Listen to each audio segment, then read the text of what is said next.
Good afternoon, Jennings Road. Pastor Dave coming to you from my home office here at the Love Shack on sweet Woodland Avenue. It is a good thing that we enclosed this back patio a couple years ago. Who knew that it would become my bunker? Listen, everybody, along with the elders of the church, we are going to keep the building closed through the month of June. We obviously may change our minds somewhere along the way, but for now, we're going to go based off the information that we have. Again, we are going to keep the church building closed through the month of June. Yesterday, here in Ohio, the governor lifted travel restrictions, which meant that for our family, we can't go on vacation. We can go on vacation. We can't go to California to see the grandkids. We can go to California to see the grandkids. Up and down and up and down. Guys, we've been saving for years to be able to take the entire family out to California, celebrate Danielle's graduation from college. Everything's closed. But the travel restrictions have lifted, so I think our vacation's on again. I don't know. I'll let you know. At the same time, the governor also let us know that gatherings are still 10 people or less. And obviously our church is bigger than that. Now, remember, the governor has never ordered churches to close. Never. He may have recommended it. He may have suggested it. But Governor DeWine has never ordered the churches to close. That's a decision that we made, the church buildings to close. All right. So understand this. We have the freedom to gather. We also have the freedom not to gather. And that's the freedom that we as a church are going to express at this time. By the way, what makes Jennings Road Jennings Road? What makes JRCC JRCC? I have jokingly every December referred to our church as the island of misfit toys, right? I have dedicated my personal career, both as a social worker and now for the past 25 years as a pastor, to caring for the least of these. And if you're familiar with that story from Jesus, when he's telling what the kingdom of heaven is going to be like and who's getting in and who's not, and there's a group of people that think they're getting in, and Jesus is like, hey, I was naked, you didn't clothe me, I was hungry, you didn't feed me. And these uppity-ups are like, well, we didn't ever see that. And he talks about as much as you've cared for the least of these. And guys, that's what I'm choosing to do now. That is what we are choosing as elders, and that's what we are choosing as a church right now, is to have compassion for the least of these. So if your attitude is, well, those who are 60 and older, those who have pre-existing conditions, should just stay home, you guys realize our church would be totally empty, right? But still, I don't think you understand how many that includes in our church. Not only 60 and over, and even though I brag, the great thing about our church is that we have, 80 and 90-year-olds and we have newborns, right? I love that. We have everything in between. I think it's fantastic. But I don't think we realize how many that includes if we were to simply say, listen, just stay home. Just stay home. I don't think that's fair to those of us who have conditions or are 60 and older. Now, let me ask you it this way. If this virus attacked toddlers, would you tell families just stay home? Dark roast. Would you tell families with toddlers, just stay home? We have got to be careful that in our freedom and expressing that freedom, we never marginalize a group of people. We will, as a church, I will, as a pastor, protect the least of these, because I'm one of the least of these, and we all are the least of these, and that's the attitude that we should have, because then it becomes about compassion and not condemnation. By the way, I want to give you some insight that if we were to have service this Sunday, and I know there's a lot of churches that are planning on reopening this Sunday, and this is not a knock against those churches. They have to, before God, figure out what they need to do for their church. Same with me, right? I want you to know what our church service would look like if we were back in the building this Sunday, okay? I'm not asking you to agree with these things. I've done so much research and watching other churches and what they do. This is just simply what Jennings Road would be doing.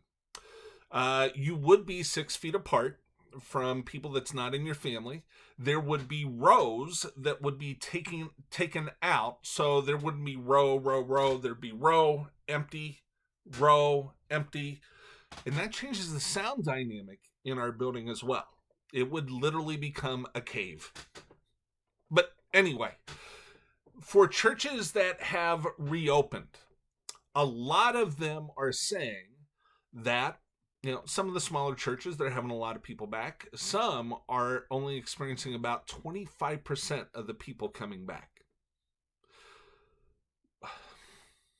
Why would we do that just for 25% of the people? I'm not knocking the fact that we'll gather together in that building again someday.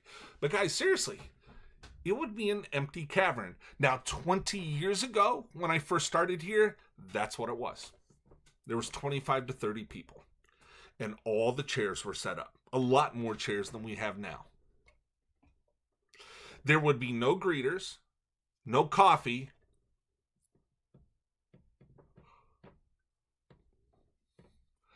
The water fountain would be covered. You would not have access to the water fountain. Yeah, we could put out bottled water, but still. I don't know. The restrooms may or may not be closed. There would be no toddler room ministry. There would be no children's church. There would be no nursery. There would be no singing. Guys, you've seen the stories of the churches and church choirs that have performed, and now scientists are figuring out that singing is even worse than coughing for this virus, right? So we would not do that. And honestly, I don't even know if we could show videos because I'd want to sing, wouldn't you? And by the way, just a little aside to all this, what the Langdon family, Matt and Trina and the girls, what they have provided for us for worship on Sunday mornings is incredible. Trina, it's great to hear you sing again. You keep doing it as long as you're able. I love it. So no singing, no greeting. There would be no offering. Hey, your dream come true. And there would be no communion. I'm not taking that risk. And whether you like it or not, I would require everyone to wear a mask. At the end of the service, you would be dismissed like a wedding. Literally, I would probably have to stand on the stage with a mask on and go, okay, you can go.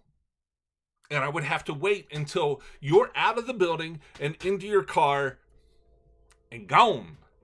No. Now, in my notes, I said it would be dismissed like at a wedding. Honestly, I think it would feel like a funeral. Because that is not the kind of service that we're used to, right? Not at all. There would be no talking in the lobby or in the parking lot. You would not be able or allowed to gather together and do that. And that's not us.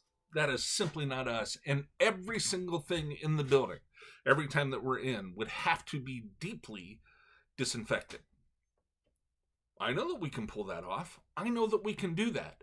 Would that be the Jennings Road Church of Christ? Would it? I'm not sure. Is it worth the potential risk? Because I don't think that's what church should be. We don't need that building to be the church that Christ has called us to be. I like that building. There's lots of things I hate about that building. We'll get back there. Come on, guys. We're not ignoring what Scripture says about gathering together. But you know what they didn't have in the first century? The internet. We're gathering together right now. We are the church.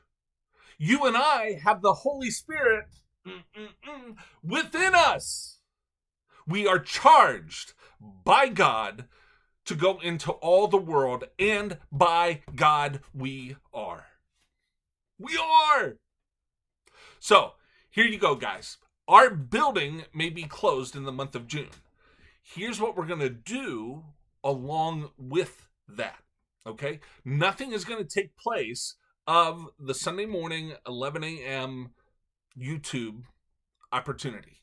I'll still be there every Sunday morning, right? And we're continuing to adapt and do a good job with that. And Matt Langdon, again, fantastic job. Fantastic job. You and I can discuss that whole countdown clock thing. That is weird, man. That's like right out of the 80s. And that song gets stuck in my head. I love it, though. Good job. All right, so here we go. We're not just simply closing the building. We're expanding our opportunities to be the church outside of a building. So in the month of June, I need some volunteers. I need some hosts that would be willing to host fireside chats. You've got a fire pit, you've got a fire ring, it's outside where a group of 10 or less, or maybe just simply one family comes over to your house. You guys are able to keep separate and you just sit around the fire and you hang out. And you just chat, you talk, all right? So that we'll be able to gather together, we'll gather together safely. So I am looking for some volunteers that are willing with their fire pits. Dan and I, we've got one. All right. So more details will come out about that. I'm going to tell you how you sign up for that because it's not just simply random. Hey, show up if you want to. We're going to control this as much as we possibly can. Okay. So I need volunteers that are willing to host this, where you've got a very small group of people that would come over, and I need a group that's willing to go, I would love to hang around someone's fire and make Dave s'mores.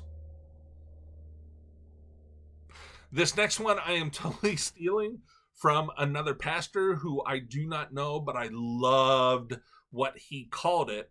In the month of June, occasionally we are going to do what we're going to call Park and Praise. It's cheesy, and I didn't come up with it, but man, I wish I had. All right, it's where you would come to the church parking lot, you would park your vehicle. If you're outside of your vehicle, like you want to bring lawn chairs and you want to sit, obviously social distancing will still be a thing. You will have to wear a mask if you're sitting outside of your vehicle, but otherwise you'll be able to sit in your vehicle and you'll be able to see all of this delivering the Sunday message. Now, it's not going to take place of the video message. I'm still going to record the video message. This would be something in addition to that for those of us who are looking for the opportunity to still gather together. We're going to do that. Park and Praise. Stealing that name. Now, because of that, I did come up with this one.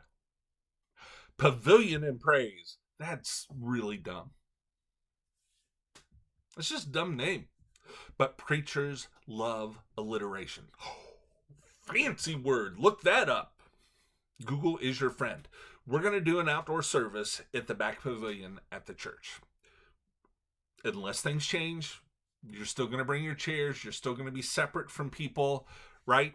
By the way, we are looking for an FM transmitter so that, like at the drive-in, right? When you go to the drive-in, you got to tune to a certain station and broadcast. There's a lot of churches that have already done this, and that's fine. But it's going to be fun, guys. We're going to try some different things. June 1st, the new daily devotional will drop through the month of June. Esther. is who we're going to talk about through the month of June. And that's something that you can read, you can apply, and you can share very easily. And suddenly you're sharing your faith and you're being the church outside of the building. So I appreciate the response everybody gave me to the Abraham series. We'll just have some fun with Esther. But I'm totally lazy. I need to get writing.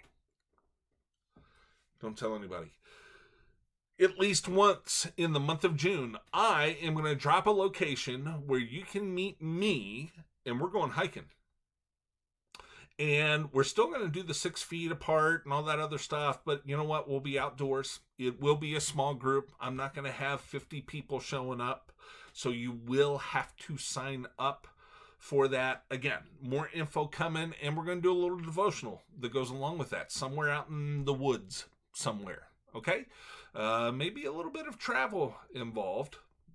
But anyway, I'll let you know more details and a date when that's available and how you can sign up for that.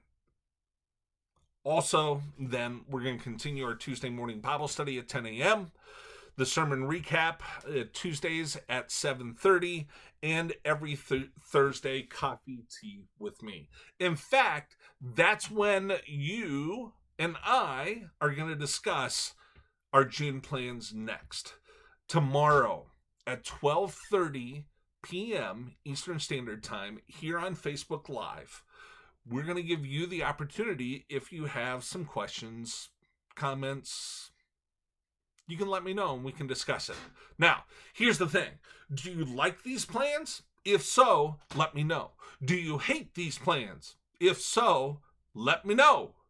Do you think that I'm hampering you expressing your freedom? Okay. This is where I say, listen, love your neighbor as yourself. This is where I think to myself, come on, we're a compassionate people that cares about the least of these. Come on. Paul addresses the whole idea of freedom in the book of Philippians, where he says some pretty strong things and says, listen, you may disagree with that and you've got the freedom to do that, but you also have the freedom to change your mind as you learn, right? So here's the thing. If you think that I'm hampering your expression of freedom as the pastor of the church and one of the spiritual leaders, along with the 3 other guys that are in total agreement about this, you have the freedom to do one of 2 things. One, you can follow the direction of spiritual leadership that God has provided. You can do that. You can do that. I often have to do that with the guys because they bring up something that I disagree with and we talk about it. And I'm like, you know what? I need to follow them on this. I need to trust them on this. So you have the freedom to follow the direction of spiritual leadership that God has provided. You also then have the freedom to go to church somewhere else. You just do. Guys, listen. I have read for 2 to 3 months now of pastors that have defied state regulations and continued to gather. I've read of pastors that have said that God is more powerful than the coronavirus, and I have read the stories of these pastors who are now dead. I know that death is so random. I totally get that. But to hear the testimony of their church families, of the families that they leave behind, saying we wish we would have done something different, of these church choirs that continue to sing, and suddenly now scores of them are dead, infected, and have affected so many other people. I can't imagine the weight of what that would be. And so for now, for the time being, as your pastor, I'm asking you to understand why we are not meeting in the building in June. The building is closed. The church never will be. All right? We are still his church. We are still on mission of loving God and loving our neighbor as ourselves. So let's have some fun. A week from Sunday, the 5th Sunday, 11 o'clock church parking lot. Let's try it out. Park and Praise. I'll give you more details as it goes. I don't even know what it's going to look like. I don't know if it's going to work. And I'm telling you right now, if it's raining, I ain't going out there. All right, so watch for details. We'll talk about it again tomorrow with Coffee Tea with me at 12:30 p.m. Eastern Standard Time, along with my very special guest. I wonder who it will be, telling the greatest jokes ever known. So, Jennings Road, keep it up. My toast to you. I am proud of you. Not only how you have responded here in Ohio by helping flatten the curve, but by how you are reaching out to your neighbors and continuing to worship God without a building. Let's continue to be the church that Christ has called us to be. Thank you, everybody. I will see you tomorrow, Facebook Live, 12:30 p.m. Eastern Standard Time. Till then, see ya.